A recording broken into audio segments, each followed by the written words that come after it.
first and 10. Smith. Into double coverage, and it's intercepted. A great read, and it's picked off. And he's able to take this one back to the 36-yard line. And now out come the Steelers. Well, partner, that was not a good omen right there. The very first play from scrimmage, and you just want to give yourself a nice, simple throw and hopefully get yourself into a rhythm. That is the last thing you're expecting. And now you put your defense in a tough spot right from the word go. This is Bell fighting his way down to about the 35-yard line. Credit him with a 1-yard gain there to make it 2nd and 9. Le'Veon Bell enjoyed playing Cleveland in Week 11, led all rushers on Sunday, 146 yards. You toss in the passing yardage, he was over 200. But how about the start to the game? He's over 100 yards in the first half. Sprinted out there, set the tone, and boy, he's just one of the best backs in the league because of what you just noted.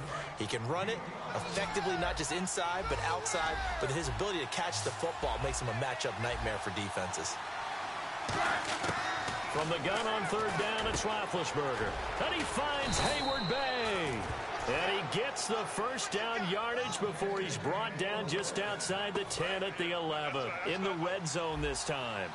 So opening drive, 3rd down, they complete the slant to move the sticks. And ordinarily, it's a high percentage pass when you throw it. And receivers like to run that route because it gets the ball in their hands pretty quickly. Just a couple of quick steps upfield, break towards the middle, the ball should be there, and then they can do some work afterwards. It's a loss of 2 there, bringing up 2nd down. So the myth has been shattered. Every cornerback in the league is not just a cover corner. Some of them will stick their nose in there and make plays exactly as we just saw there. A big loss suffered by the offense after that nice tackle. So they get half of what they needed. It'll be 3rd and 6 upcoming. I go all the way back to college with Le'Veon Bell. One of the better body transformations I've seen, from a big, thick power back to the guy we see now who can do everything. And 2 years ago, of course, last year the injury, but 2 years ago over 1,300 yards. I think they think he can top that this year. I don't think there's any question about it.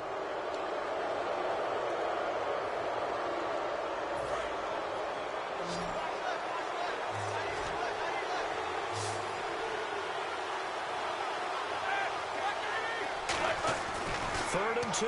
Now Roethlisberger. A hit as he throws there, incomplete. Not too many things get to a quarterback of this magnitude, but I think it's safe to say that pressure can get to any quarterback. And he's obviously a great franchise quarterback, but felt the pressure, threw it incomplete. And Boswell's kick is good. And the Steelers will jump out to a 3-zip lead. So it's our visitors who make the first dent in the scoreboard. It's hard to say who actually won that opening drive. On the one hand, anytime you can come in as a road team and get an early lead, you're going to be thrilled. But at the same time, to have the ball as deep in enemy territory as they did and come away with only 3, that's got to be a little bit of a disappointment. And Kansas City coming back out on offense with that loss to Tampa Bay. 7-3, but there's not much margin for error in the AFC West right now. And normally when you have a record of 7-3, you're not saying that a loss is disastrous, and this is not. But it feels that way, I'm sure, to Kansas City because of how tight things are in their own division. Oakland helping set the pace as well. Denver, the defending Super Bowl champs, right there. And San Diego's good enough to beat every one of those teams in their own division. Looking left side and completing it to Thomas. And all the way in for a Kansas City touchdown. DeAnthony Thomas, 60 yards. And the Chiefs are going to take a first-quarter lead. I know these wide receivers are about flash and dash and high-flying plays, but a good number of them played running back at some point in their career, and that's how they finish off a lot of their big plays, run after the catch. And this time he finishes off the big play in the end zone.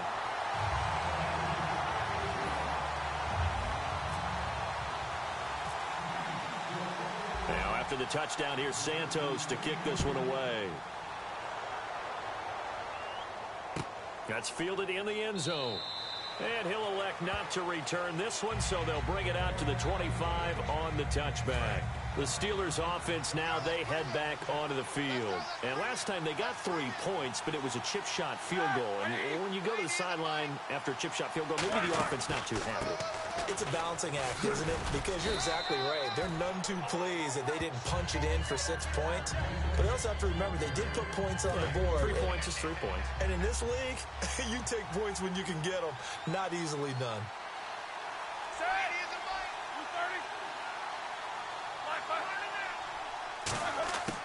On second down, here's Roethlisberger.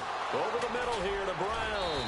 And he's brought down. They pick up 12 on the play there, and they move the chains. Week 10 against Dallas, Brown had a season-high 154. Week 11, about half that, 8 catches, 76 yards. Didn't need any more in this game in the win against Cleveland. And the thing I admire most about Antonio Brown, by all accounts, across the league, he is not going to be outworked. And he works efficiently, too, trying to take the best of other guys' games, incorporate it into his, and boy, what a package that's turned out to be.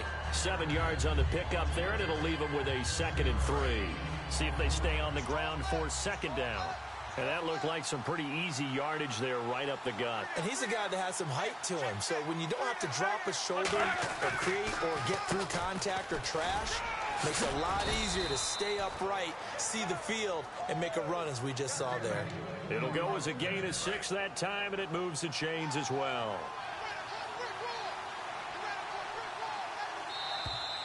Back with Charles Davis, Brandon Gaudin. It's Steeler football to begin quarter number 2, and they're on the move here. They've got it 1st and 10.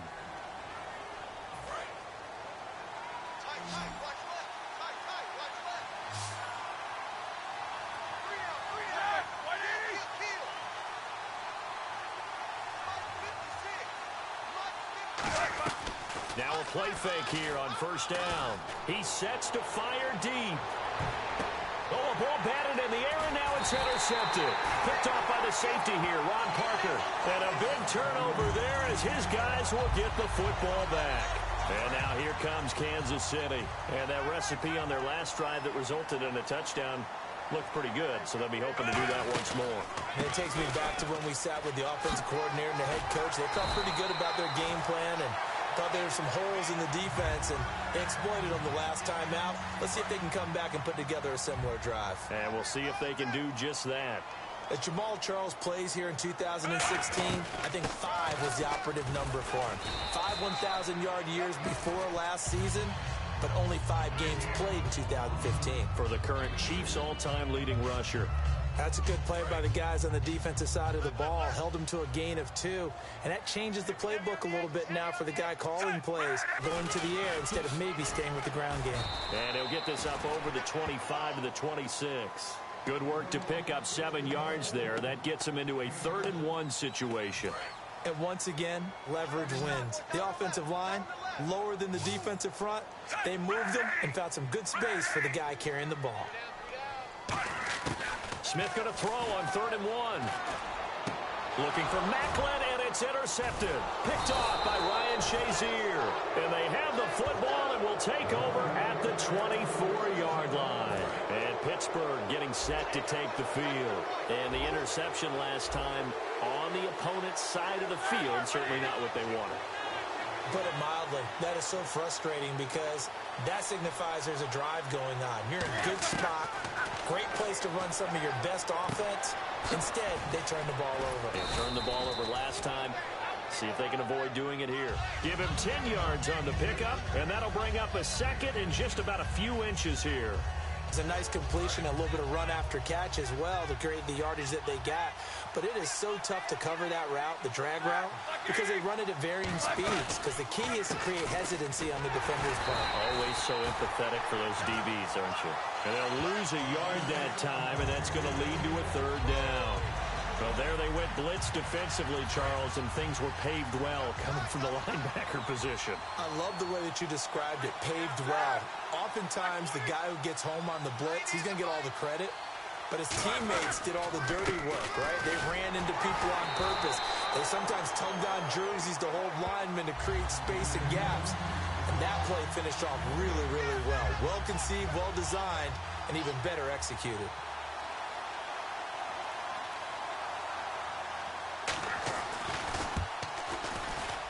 And Boswell's kick is good. And they'll get it back within a point at 7-6.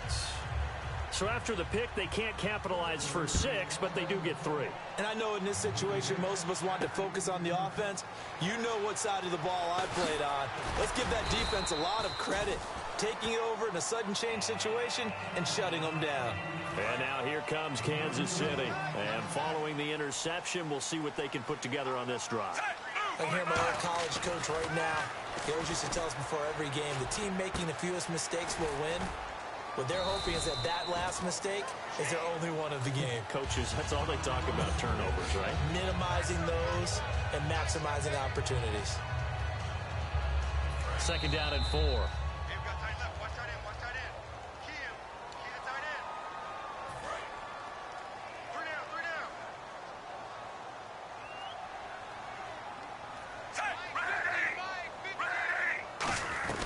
They'll run it now out of the gun.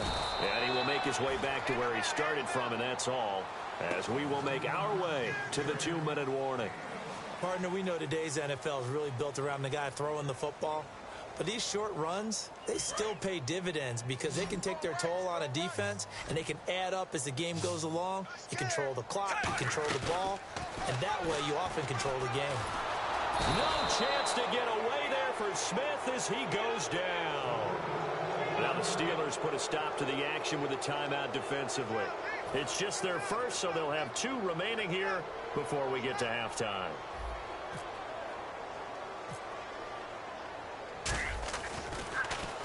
He'll send this one into the Midwestern air, and it's a good one. Now Brown. Officially, that'll go as a 52-yard punt. Not too shabby. And the Steelers will go on offense here, 1st and 10. And Pittsburgh getting set to take the field. And last time able to get 3. It's not what they wanted. They wanted 6, but they got at least something. They mustered something out of the drive. They'll take it. I like the way you've described it. Not ideal, but they'll take it. Anything to put some points on the board. But this time on offense, they don't even want to see the field goal kicker trot on the field. They want that ball in the end zone. They'll be going for 6. This is Bell on the dump off. And they get him down, but not before he takes it across the 40-yard line. It's a gain of 15 that time. And it'll give the Steelers a 1st down. To throw here, Roethlisberger. And he'll toss this one incomplete. Seeing no options, he throws it away. Well, on this Thanksgiving week, some teams have some youngsters to be thankful for, don't they? A lot of rookies have really stepped up this year. Well, Carson Wentz started from day 1, even though they didn't expect him to in Philadelphia. Got his team off to a 3-0 start. They're 5-5 now. And he's getting kudos all around the league for his poise and his athletic ability. And how about Los Angeles? Jared Goff finally got his first start. Yeah, he got his first shot, did okay. We'll see how he does going forward. But to me, the story is in Dallas. Oh, absolutely. Dak Prescott and Ezekiel Elliott, not only are they playing well, they've affected a culture change for the Cowboys. And incomplete. The contact made the ball roam free and brings up 4th down. Normally, he's pretty reliable. Usually catches what's thrown to him. On that play, he simply dropped it.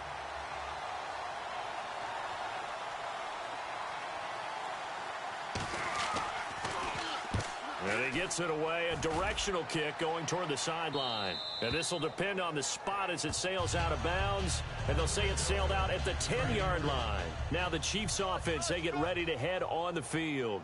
And we'll see how this is played off left. What do you think, Charles? Well, it's tempting to try and add to your lead.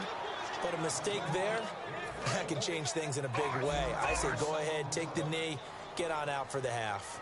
I think Cameron Hayward's ability to take on blocks, hold the point of attack, and get upfield serves him very, very well. What a nice play there. Yeah, he can take on blocks because he's built like a block.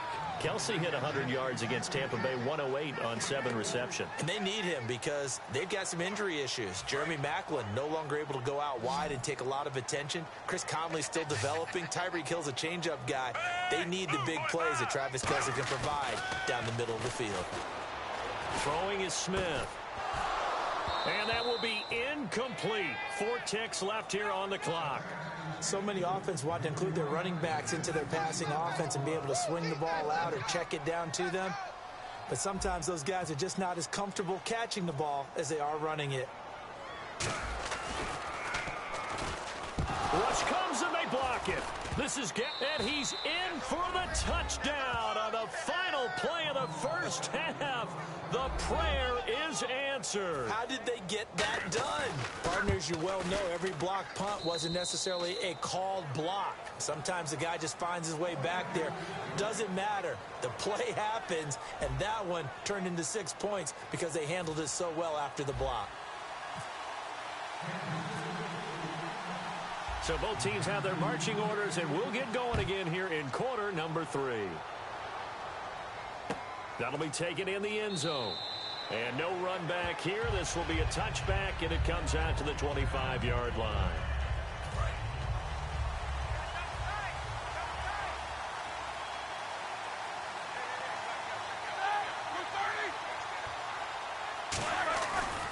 The second half starts with a carry by Bell.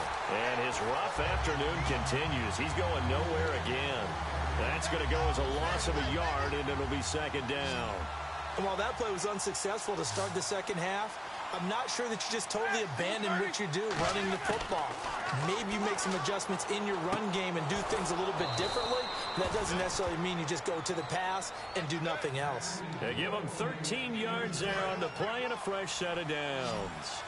And when you're playing a quarterback with some experience and some moxie, you enter the danger zone when you decide to blitz him, because if he's able to diagnose as he did on that play, he can hurt you downfield. He reads defenses so well, doesn't he? He really does, and the best part about that play for him, I don't think that was his primary target. I don't think so either. I think he had the read, figured out where the blitz was coming from, and went to a secondary target for a really nice game.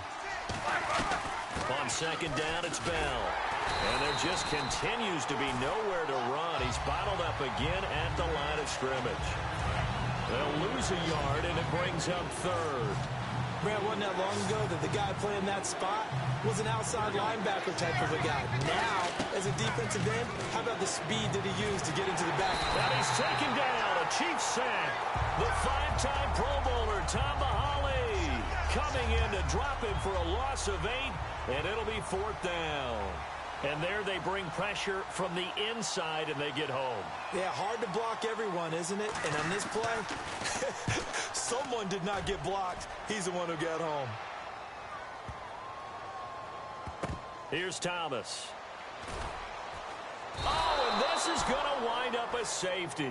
Well, I'm not totally privy to what went on with their offensive meetings, but, Charles, something tells me that one wasn't in the play. Yeah, when we had our production meeting, they didn't exactly share that with us, but I'm pretty sure that on the play sheet, the run backwards into your own end zone play was not written down.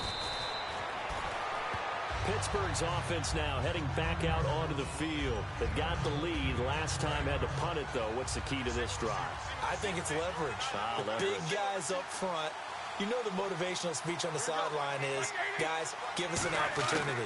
Protect the passer, create space. Trying for Brown, and it's intercepted. A great read, and it's picked off. And they have possession, and they have it at the 38-yard line. Here's the Kansas City offense now as they get set to take over. They're down here, but very much in this game. What's the tonality of a coach's talk when a game is within striking distance like this at intermission? Typically, what they're doing is emphasizing the things that went well in the first half and wanting more of that. Sure, you've got to go over some of the errors and clean up some things because there's a reason you're down. But overall, I think they want to stay positive, stay up with this team. We're just starting the second half, and we've got the football. Let's go ahead and punch it in, and then we'll take it from there. See how that recipe works. Tough day, tough sledding right there, and it's been that way the entire game. Not a whole lot of room to ramble for him. Yeah, you're right. It's been that way all afternoon. Didn't get a whole lot better there. No chance to get away there for Smith as he goes down. Ryan Shazier in there to get him his second sack now of the afternoon. Now, how about that? Defensive coordinator perfectly in sync, dials up a blitz, and the man in the middle, he's the one who gets home. Big Mike. Big Mike. And a bit of a mistake there. This is well into the end zone for a touchback. And Pittsburgh getting set to take the field. And last time, one play interceptions. So this offense, they should be fresh. That's a good way of putting it. And I can't wait to see when they just... And a big loss here as he's taken down. Allen Bailey in there to get him for one That'll be a loss of 13 yards.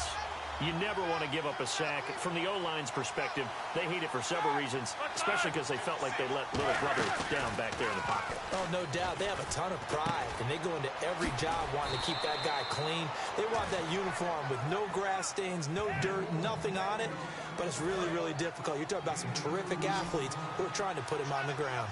An ex-teammate used to tell me all the time, I hate experienced quarterbacks because no matter what, you really can't hide what you're doing. And I think that right there, he knew right away where the blitz was coming from, where his primary guy was going to be, and he ended up going to a secondary target for a nice game. I was just going to ask you, that wasn't the primary target. He's so good at that, isn't he? I think he knew right away that he wasn't going to get to his primary guy. I think he read that as soon as he got to the line of scrimmage, knew where the pressure was going to come from, and said, I know how to beat that. And that's what he did.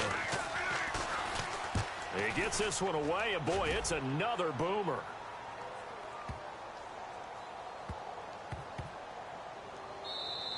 Yeah, he was looking for the checkup bounce, didn't get it. That scoots all the way into the end zone now for a touchback. The Chiefs offense now making their way back onto the field, and they're coming off a 3-and-out, my friend.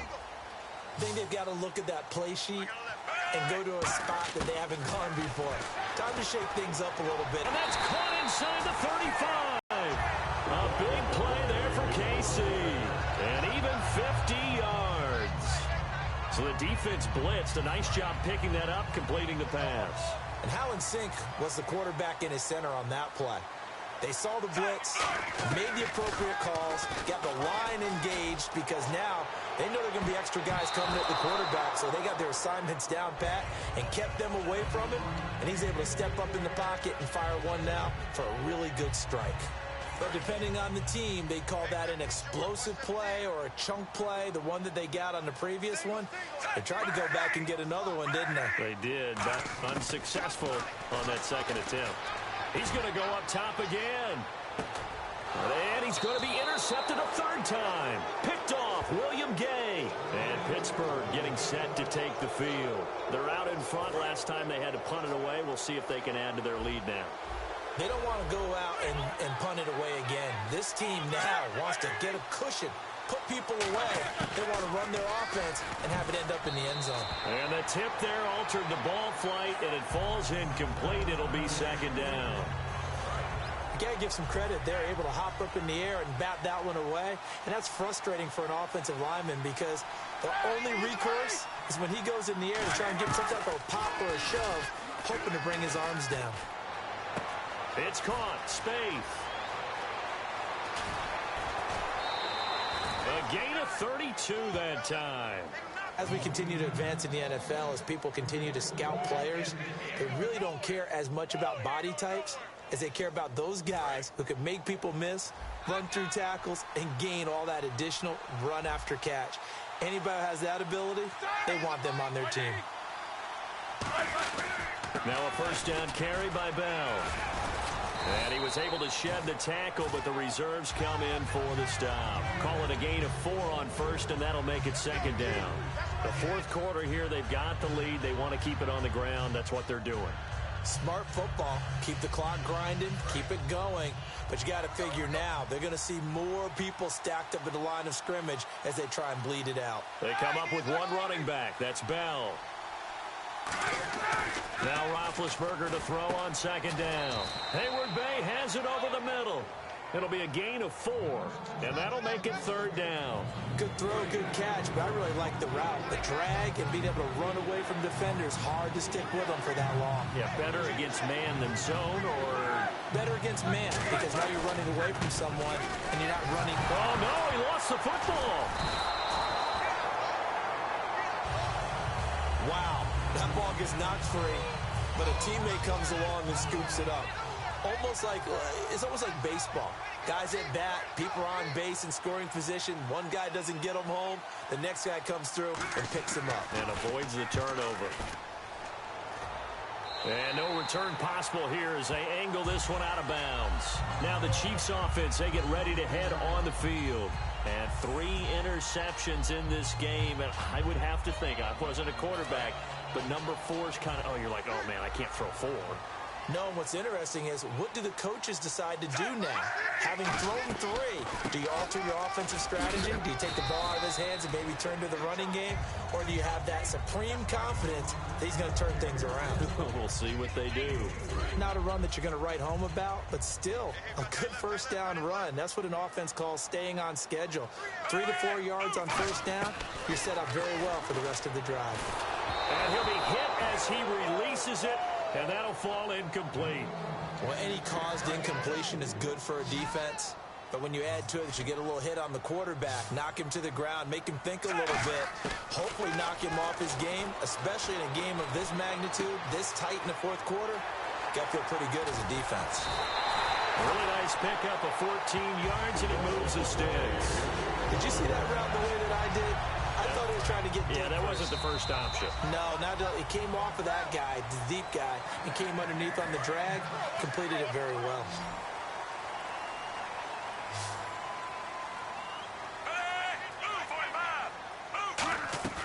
They go play action here on first down, surveying the field.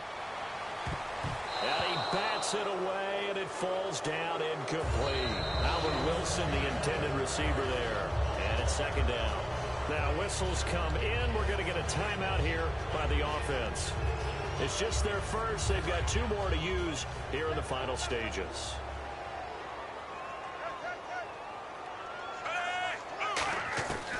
Tenth carry now for Jamal Charles. And they went the wrong way there, losing yardage back at the 43-yard line. And they'll lose a yard that time, and that's going to lead to a third down. Looks like the defense in press coverage here.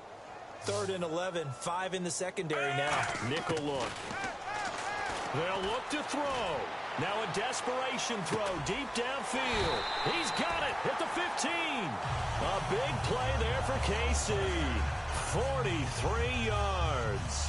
Well, even after all those interceptions, he's not deterred, still confident to go deep at work there. I think all the old rules about playing that position still apply. If things go wrong, you still act like you're the best player out on the field. You still carry that supreme arrogance with you and continue to fire the ball. I've seen guys have games like this, and this is where you find out if you're great or not. Can you overcome some interceptions and still lead your team to victory? One of the feature points of the in route is being able to make a nice throw to the middle part of the field. And for a quarterback, that's one of the better throws and better looks that he'll get. But he has to be careful not to wait too long and let his receiver wander into some tough territory. If he's late with the ball, he can get his receiver hit and hit hard. He'll look to throw. And this is going to be incomplete. Travis Kelce, the Pro Bowl tight end, the intended target. And it's 4th down. Now, they've got to be a little frustrated here to not complete that on 3rd down after having such a long drive going. Hey, you're talking about going over 70 yards on the drive. Yeah, did you say a little frustrated? Very frustrated. Yeah, I'm with you on that. Very frustrated. There's no doubt about it. They thought they were going to have a chance to cash in the end zone. Now it looks like it's likely a field goal attempt. They had to go for it with such little time remaining, and that's going to be just about all she wrote for this one. The Steelers' offense now, they head back onto the field. They have the lead, still a one-possession game, but the defense got to stop. They've got the football now, just salted away, right? Exactly. That's all the defense is counting on from their offense. They did their job in a big way. You know they're over on the sidelines now starting to take their tape off, and, hey, we've done this thing. The offense has to put it away, and that means ball security. Absolutely. Stranger things have happened. Again, it's Bell. And not much there as he gets it up to about the 5-yard line. A road win in the National Football League. Charles, you never...